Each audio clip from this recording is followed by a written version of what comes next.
자, 오늘 27일 다음 주 금요일입니다.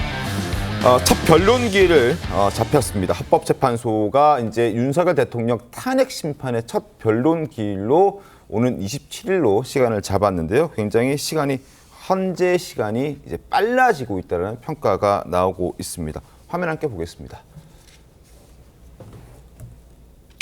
자, 이렇게 빨라지면서 윤석열 대통령도 같이 속도를 맞출 수밖에 없습니다.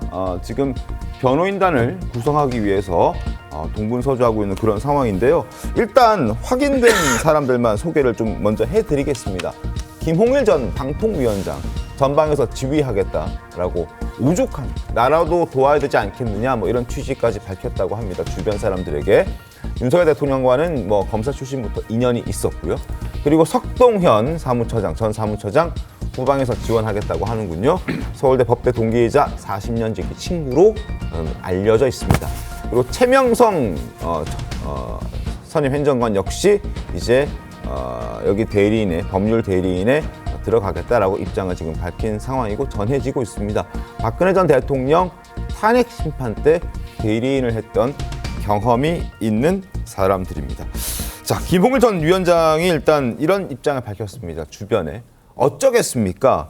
저라도 도와야죠 라는 얘기를 했다고 하는데 어떤 심정으로 지금 송구 본부장께서는 김홍일 전 방통위원장이 여기에 참여하겠다는 의사를 밝혔다라고 보십니까? 아마 지금 왜 이 검찰 중에서도 또 특수통 중심으로 변호인단을 꾸렸느냐 이런 지적들이 말들이 나오잖아요. 네. 아마 속사정이 있을 겁니다. 많이 좀 고사를 했을 것 같아요.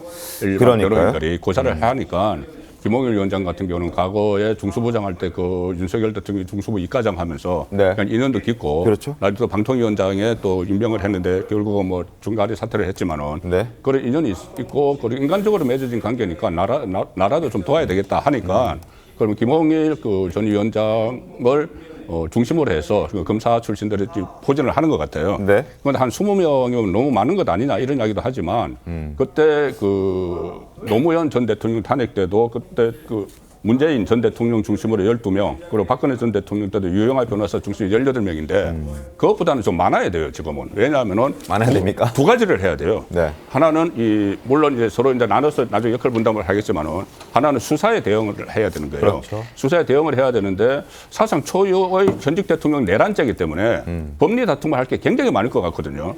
그렇다면 여기에 많은 인원이 좀 투입이 돼야 되고 또 하나는 현재 심리에 또 변호인단을 또 포진을 시켜야 되니까 네. 지금 현재로서는 좀 많은 인원이 좀 필요로 한 그런 상황에서 김홍일 전 위원장이 일종의 총대를 맸다. 그렇게 좀 표현을 하고 싶습니다. 알겠습니다. 네. 저희가 설명을 드렸던 것처럼 지금 면면이 다 특수통이고 강력통 출신들이다 이렇게 지금 얘기가 나오고 있는데 네. 지금 이 윤석열 대통령은요 전면에서 본인의 변호를 진두지휘할 김홍일 전 위원장에게 각별한 존경심을 평소에 좀 표현을 해왔습니다. 지난 1월이죠. 방통위원장으로 임명했지만 야당의 탄핵 공세에 자진 사퇴했던 그 당시 모습 살펴보겠습니다.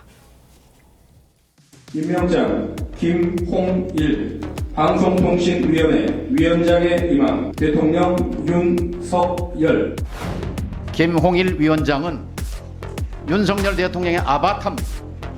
윤석열 대통령이 방통위원장을 하고 있는 거예요. 사퇴하실 의향 없어요? 없습니다.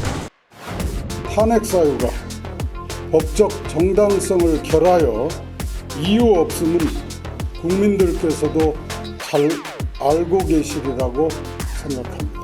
방통위의 운영을 마비시키고자 하는 정치적인 목적이라고 생각합니다.